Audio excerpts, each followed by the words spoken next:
प्रेम पत्र वाली love story. मैं समीर मध्य प्रदेश के झांसी का रहने वाला हूँ। मैं बी.टेक फाइनल ईयर का स्टूडेंट हूँ। एक दिन मेरे घर पर पोस्टमैन एक लेटर डालकर चला गया था।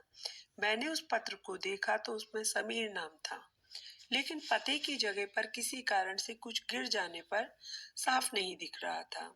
लेकिन राजघाट कॉलोनी और शहर का पिन कोड लिखा हुआ समझ में आ रहा था। पोस्टमैन भी क्या करता, इस तरह किसी और का पत्र हमारे घर पहुंच गया था।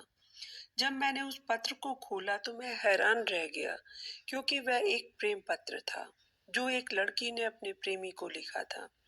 लड़की ने अपने प्रेम पत्र में लिखा था, जानू, आपको मेरी याद नहीं आती है क्या? मैं आपके बिना किस तरह से जी रही हूँ, आप समझ भी नहीं सकते मेरी हालत। मैं आपके प्यार में तड़प तड़प कर मर रही हूँ और आप एक पत्र भी मेरे लिए नहीं लिख सकते। आपने मुझसे जल्दी ही मिलने का वायदा किया था, वो भी भूल गए। आपका पत्र ना आने से मुझे बहुत चिंता हो रही है। मैं आपका हालचाल लेने के लिए बिल्कुल बेबस हो चुकी हूँ। प्लीज प्लीज मेरे पत्र का जवाब जरूर देना। आपकी आराध्या।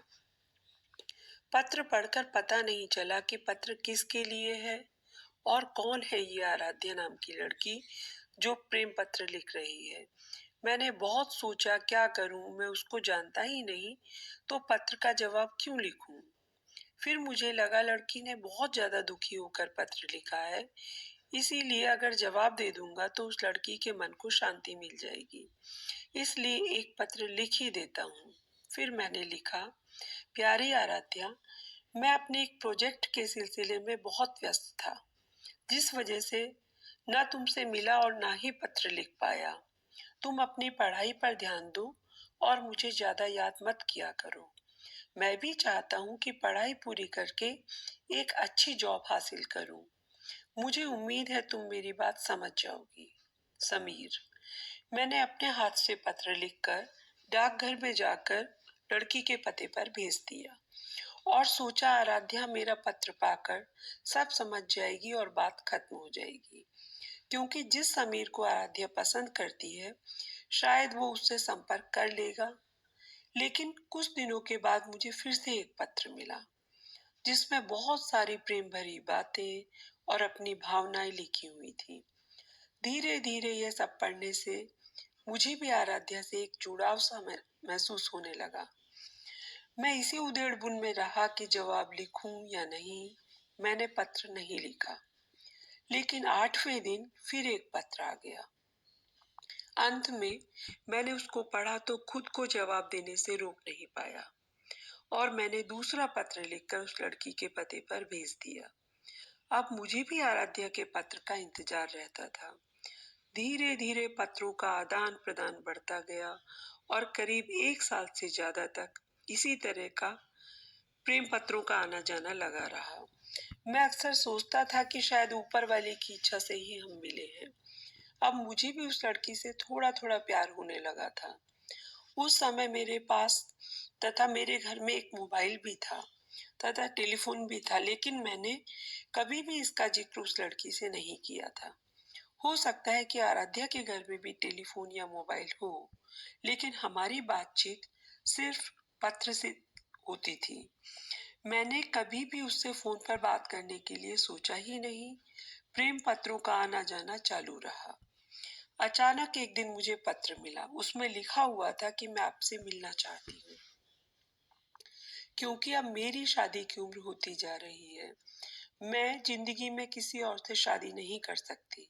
मैंने आपसे ही प्यार किया है और चाहे कुछ भी हो जाए आपसे ही शादी करूंगी।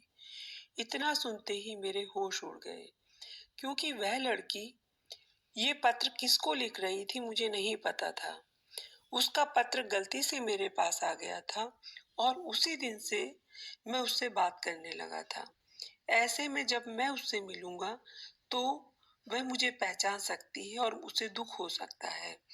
यह बात सोचकर मैंने उसको कहा कि मैं अभी नहीं मिल सकता और अभी शादी भी नहीं कर सकता, ताकि वह लड़की मेरा पीछा छोड़ दे और कहीं और शादी करने के लिए राजी हो जाए।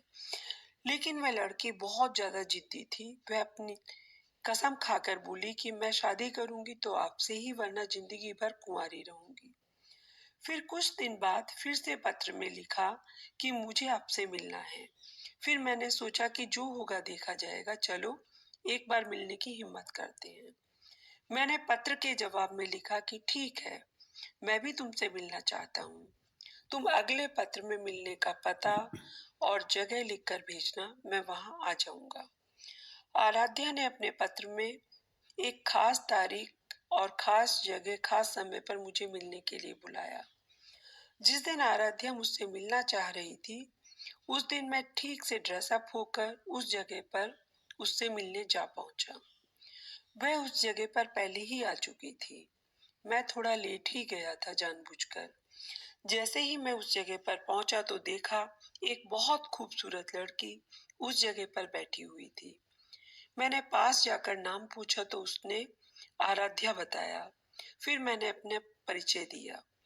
लड़की मुझे देखते ही मेरे गले लगकर रोने लगी। रोते हुए वह बोल रही थी कि मैं कितने दिन से आपके लिए बहुत बार रोया करती थी। आप आज हमसे मिलने आए हैं। आज के बाद हम दोनों कभी अलग नहीं होंगे। इतना कहकर वह मेरे गले से लगकर रोने लगी। मैं भी इमोशनल हो गया। मैंने उसके आंसू पोंछते हुए उसे चुप कराया और उसे यह एहसास दिलाया कि मैं अब उसके बिना कहीं नहीं जाऊंगा। मैं अब उससे शादी करने के बारे में भी सोच सकता था, क्योंकि मुझे वह लड़की बेहद ही पसंद आई थी और मैं भी उसको चाहने लगा था। मैंने उसे शादी करने के लिए हाँ कर दिया। उसने अपने घर वालों को बताया और आराध्या के मम्मी पापा मेरे घर आए। शादी के बारे में बात की। मेरे घर वाले भी आसानी से मान गए कि बच्चों की खुशी में ही हमारी खुशी भी है। कुछ दिनों में हमारी शादी होने वाली थी। मैं अभी भी प्रेम पत्रों के जरिए से ही बात किया करता था। शादी तय करने से पहले मैंने अपने एरिया में समीर नाम के लड़के को तलाश किया। मैं सोच रहा था कि आखिरकार ये लड़की जिसको पत्र लिख रही थी वह कौन था और मेरे नाम का यहाँ कौन कौन है। मुझे समीर नाम के एक लड़के के बारे में पता चला, लेकिन समीर घर में नहीं मिला, उसके माता पिता घर में थे। मैंने उसके माता पिता से बात की और पूछा कि आपका बेटा कहाँ है अभी। यह सुनकर उसके माता पिता रोने लगे और बोले, मेरे बेटे की उम्र अभी 19 साल थी। एक सड़क दुर्घटना में उसकी मृत्यु हो गई। मैंने उनके हाथ अपने हाथों में लेते हुए कहा, मेरा नाम भी समीर है, मेरी भी उम्र इतनी ही है, क्या मैं आपका बेटा बन सकता हूँ?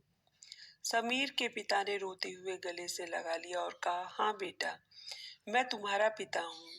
अब सारी बात मेरी समझ में आ चुकी थी। मैं अब बहुत खुश था।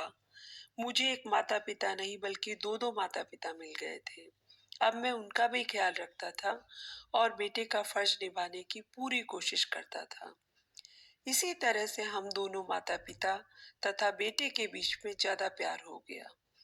मेरी शादी करीब आने वाली थी। मैंने अपनी शादी के बारे में दोनों माता पिता को बताया। मेरे अपने माता पिता को तो पहले से ही ये सभी चीजें पता थी, क्योंकि सारी बातें तो उन्होंने ही तय की थी। लेकिन दूसरे माता पिताजी को मैंने ये सारी बात बताई तो वो भी बहुत खुश हो गए। फिर हम दोनों की शादी बहुत ज्यादा धूमधाम से हुई, क्योंकि हमारे दोनों माता पिता जो थे वो बहुत ज्यादा हम लोगों से प्यार करते थे। आराध्या को भी सब कुछ बता दिया था। वह भी बहुत ज्यादा खुश थी। मैं और आराध्या मिलकर दोनों माता पिता का ख्याल रखते थे। हमारा जीवन बहुत ज्यादा सुखमय तथा आनंदमय हो गया था। आशा है कहानी पसंद आई होगी। कहानी को लाइक और चैनल को सब्सक्राइब करें। धन्यवाद।